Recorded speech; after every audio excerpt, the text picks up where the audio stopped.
Hello, my name is Rollie Bockbrader. I am pastor at Salem Lutheran Church in Hermantown. I also wear a couple of hats for the Synod. I am the Synod Secretary, and I'm also the one that reviews modifications and changes made to constitutions and bylaws for congregations within our Synod.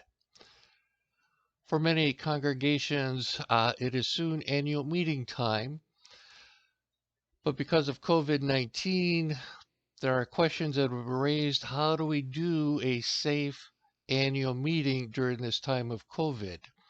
COVID-19 has changed how we do ministry, how we worship, how we do faith formation, how we have fellowship, how we serve one another. A lot of things have changed, including how we do business, having council meeting, other committee meetings, and this includes how do we do annual meetings.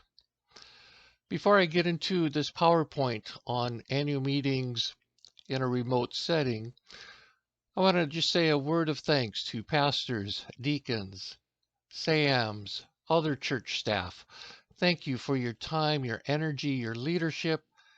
We live in a most difficult and challenging time to be the church, and yet there are lots of opportunities for us to be the church in new ways, in different ways, in exciting ways. I listened to a colleague describe some of this going on as putting one foot in front of the other foot, just trying to figure out where to go, how to get there, taking small steps. And if you're watching this and you're a lay leader of a congregation, thank you also for your time, your energy, your leadership. We are all the church. We are all the church together. And no matter what tomorrow might look like, God calls you and me to be God's church in this place. But I also encourage you to check in on your church staff. Check in on your pastor or deacon, your youth minister, your office staff, your musicians. They've been working really hard in difficult situations. Keep them in your thoughts and prayers, but also let them know that they are appreciated. Now on to the PowerPoint. Things will look different as we move into a round of annual meetings coming up. Now there are two main entities that dictate how churches are to run. That is, how do we do church business? One entity is Minnesota state law.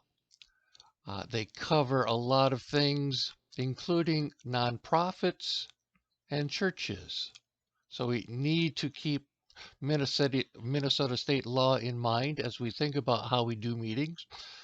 The other entity are the constitutions and bylaws of your congregation, of the Synod, and of the ELCA. As I read through state law and constitutions, there are three essential and legal functions that need to take place at an annual meeting. We elect new church council leadership. We elect other leaders.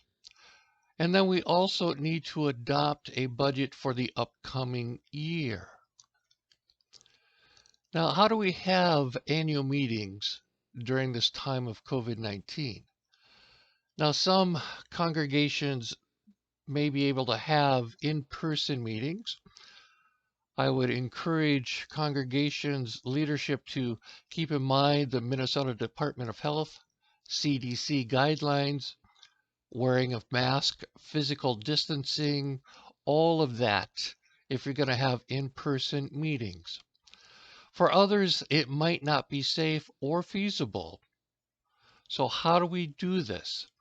Minnesota Statute 317A.450.2 and following allows a charitable organization to have a remote meetings when two things are in place. Number one, if the organization's constitution allows it, and two, that there is opportunity for everyone to hear and to speak concurrently. I'm not too sure about the word concurrently. That's kind of crazy. You don't want to have everybody speaking at the same time. So, two things. It needs to be in your constitution that remote meetings, electronic meetings can take place, and that there's an opportunity for every one of the voting members to hear and to speak. Now, for an example, this PowerPoint is not a good example of meeting that letter of the law. I'm speaking to you. You can't respond. Well, you might respond, but I cannot hear your responses, and it's not going to happen at the same time. So how do we know if our Constitution allows this electronic and remote meetings? The place to look is in Chapter 10, C10.08. This provision was added to the Model Constitution about 10 years ago, and if C10.08 is there, your congregation already has it in place that they can have a remote or hybrid annual meeting. Let me read that portion of C10.08. This congregation may hold meetings by remote communication, including electronically and by telephone conference, as long as there is opportunity for simultaneous aural communication. And then it goes on. Now, the same provision allows special meetings of the congregations to happen remotely electronically. So this applies to both the annual meetings and special meetings of the congregation. So what happens when you look in your Constitution and C10.08 is not there? That becomes one of the big questions.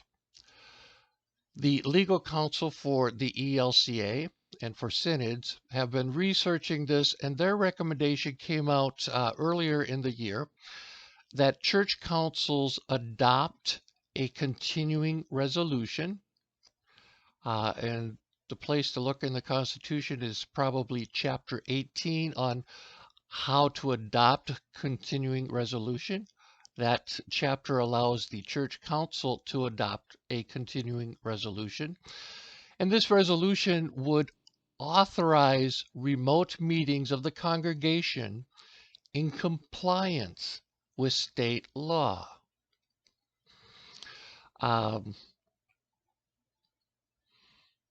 I've got a link there that you're not going to be able to click to just from the video here, but if you download just the PowerPoint, you should be able to hyperlink to the ELCA's website. There they've got a nice good section on COVID-19, doing ministry, and a lot of different aspects of that. So if you want to just go to the ELCA's website, look for their COVID-19 section. Now, our Synod Council, the Northeastern Minnesota Synod Council, had to do this summer. Believe it or not, the Synod Constitution did not allow for the Synod Assembly to meet remotely. And so the Synod Council had to have a mail vote authorizing the Synod Constitution through a continuing resolution to allow for a remote Synod Assembly, which was held at the end of August. Now, what about the agenda for the meetings of the congregation that are to be held remotely? Well, remote agenda is going to be pretty much the same as the meeting, a regular meeting agenda. There are reports, there are elections, there is the adopting of next year's budget, and you're going to hear me say this a couple of times. Keep it simple. Probably not a good meeting to have a time of visioning and brainstorming and dreaming. Those are all important, but especially if this is a first remote meeting for your congregation, you want to keep it short, keep it simple, keep it to the basic business items needed to be addressed. Now, the agenda for a special meeting of the congregation will always need to be limited to the purpose that that meeting was called for. Notification for all of the meetings are spelled out in your constitution. Typically, it's a 2-week notification process.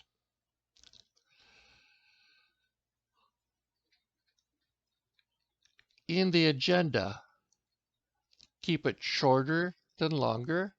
Have only the necessary business. Any discussion that's not related to the agenda should be ruled out of order. Now, how do you prepare the agenda? I would suggest that the president, the officers of the congregation, the church council, the rostered leaders, that they sit down and make sure that the agenda that's being proposed makes sense. Are there things we have to do? Are there things we could do? Are there some things we do not have to do?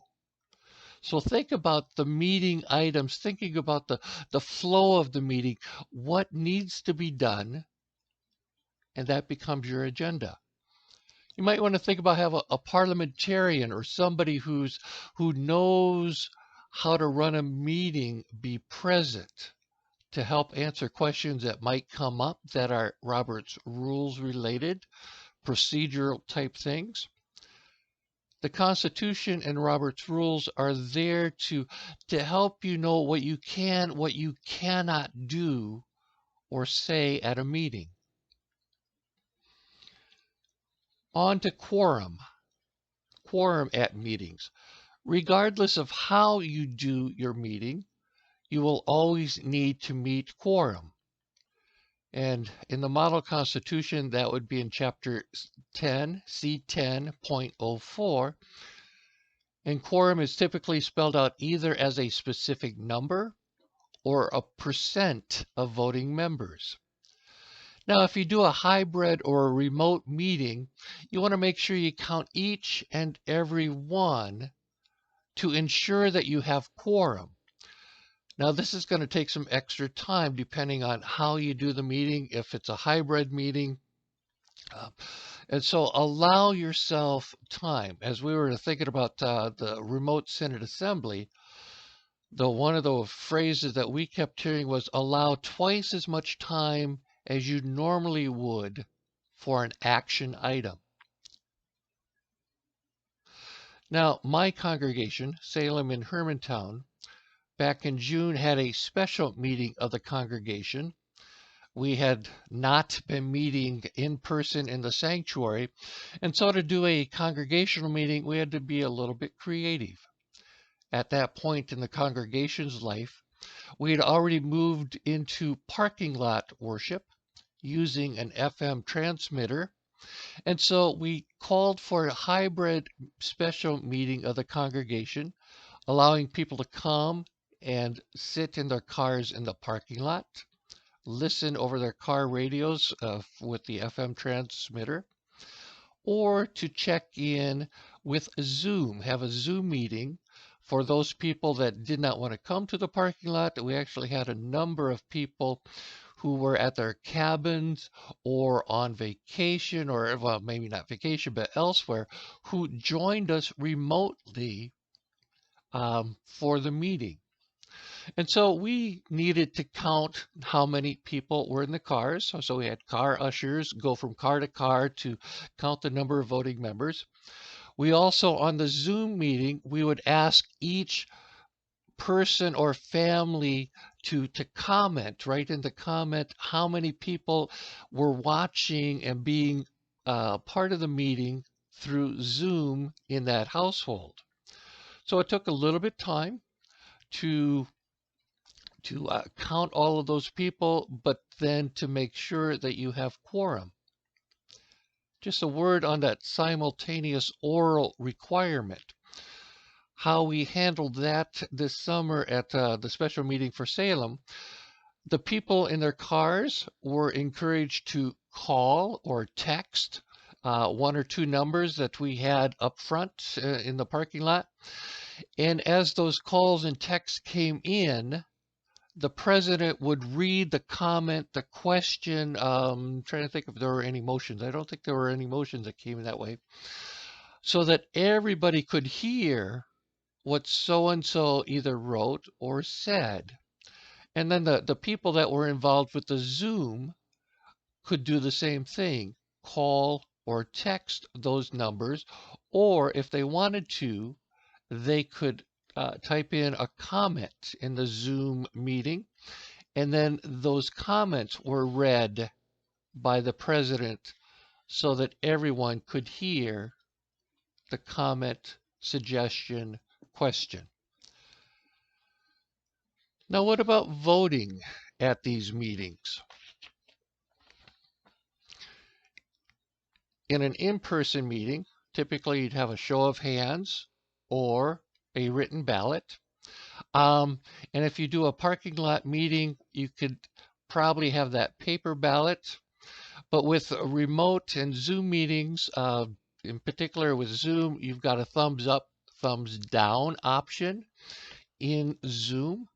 That might be good to use for those motions that are not that controversial. Polls is another thing that is in Zoom.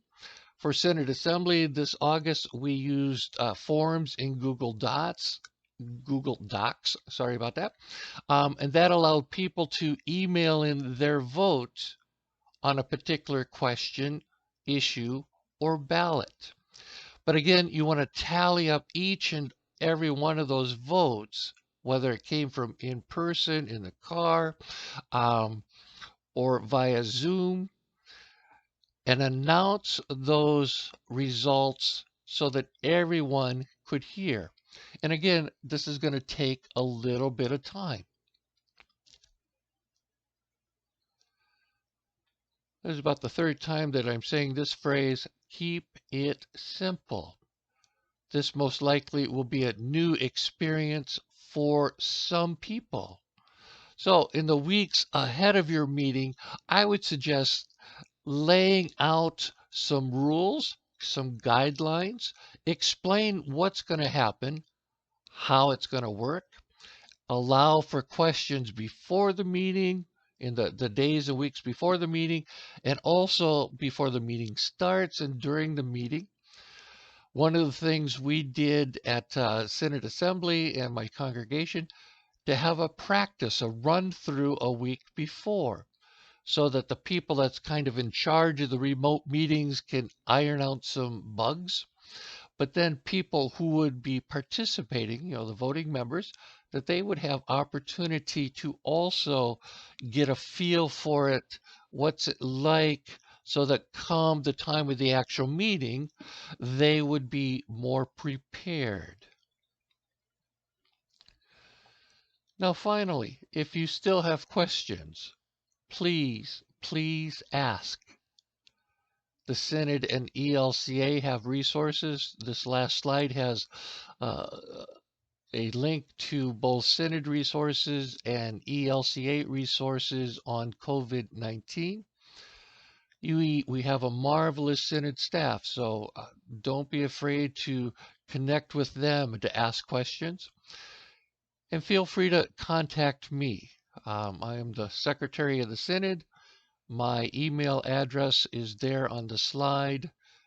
Please ask, and we will try to do our best to help. So thank you for watching. Thank you also for your time, energy, and leadership. Take care, God bless, and stay safe.